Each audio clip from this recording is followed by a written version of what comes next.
around, here's this silver spaceship driving. Among this whole sea of cars on the road, here was this thing coming down the road that just looked like nothing else. The one that sticks out in my head would have been the C4 Grand Sport. And it was a white C4 convertible. It was a C5 Corvette, bright yellow.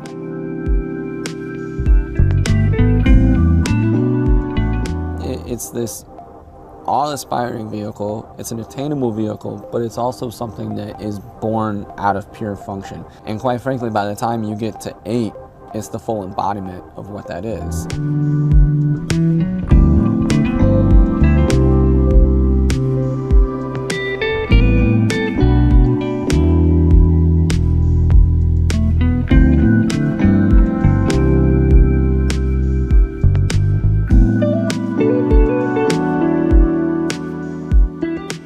Over the course of my career, I've been involved with Corvette on one level or another, probably from my first day of becoming part of the Corvette team, all the way to the current 2020 Stingray.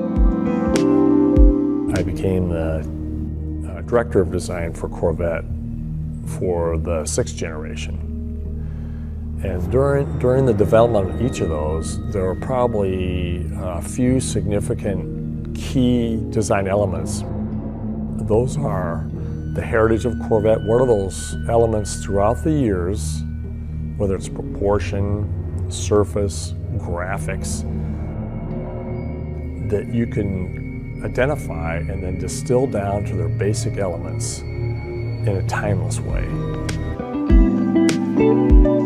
Like for instance, the fender shapes, the profile, the proportion really is big. We have this canopy on a lower fuselage like a jet fighter. That's probably the second element, is aircraft have been inspirational. And why is that? Because they're usually high performance, they're purpose driven, there's a singular mission for them, and it relates to Corvette beautifully. Another aspect is racing. Racing has had a huge influence on Corvette, and particularly, obviously, this last 2020 Stingray is a culmination of all that experience. Well, the character that you see of the car, the design, is influenced by the functional aspects of the race vehicles.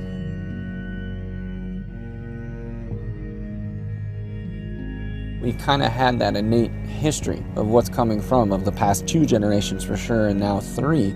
My point is that you see this level of functioning continue grow and grow, and then you get back into the racing program at the same time then, and you see that where the track starts to become the inspiration for the regular man. And I think that's always been a beautiful part about Corvette, is that we're going to the track with this, we're doing our best to win. Obviously it's a shift in where we've placed a motor, but the reality is what caused that shift was what you saw grow from 4 to 5 to 6 to 7. We peaked out where we were at, and it was time to move on. And I remember clearly Tad Schechter, the chief engineer, saying, you know, we've optimized this platform as much as we possibly can.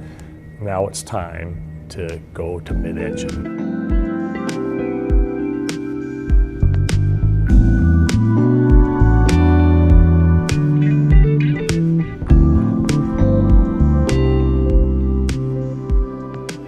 The move of a Corvette from front to mid-engine, you could call it a risk, but for us inside of Design Center, it was something that's always been beneath the surface, and it's something that just never quite made it out of the gate. And since I've worked at GM, there were mid-engine Corvettes around.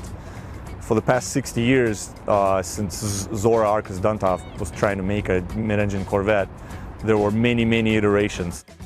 We've always researched and experimented and developed concepts around mid-engine proportion. So it's almost like no wine before it's time, because it has been tried for years. It'd probably be like in a 2011-ish time frame where we started talking about the mid-engine again. We started having meetings as to what we would do with the package, what would we need for content, and we started scripting what we would like the mid-engine car to do at that time. As a designer, you don't often get to work on something that's new essentially from ground up. And this car is new from ground up.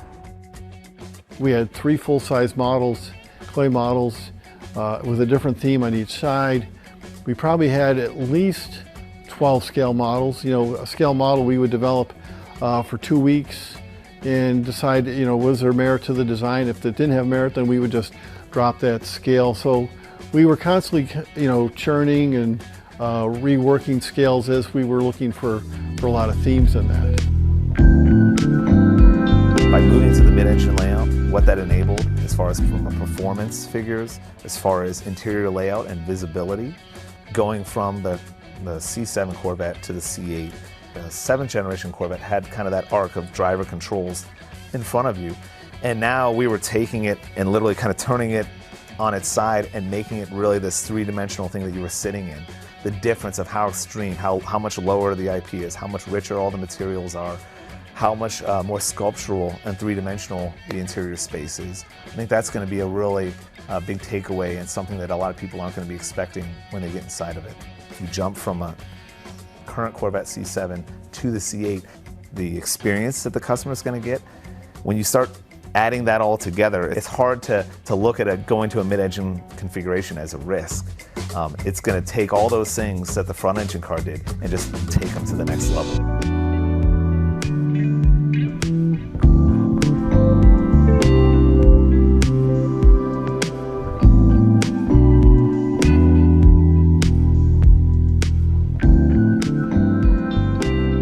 So if I have to sum the whole thing up, I'm most proud that we were able to achieve everything that we set out to do. But what I actually think the greatest success was is that as you get in it and you use it, you don't really notice that you're doing something different. It feels intuitive. It feels like you're a part of the car. It feels like the right decision. It's delivering something that would usually be almost seen as something so exotic or unattainable. It makes it where this experience can be yours. It makes it to a much higher volume of people that can actually have something and get behind the wheel and drive something that's going to feel completely like forbidden fruit, right? It's like, oh, you would have never thought you could get a car like that.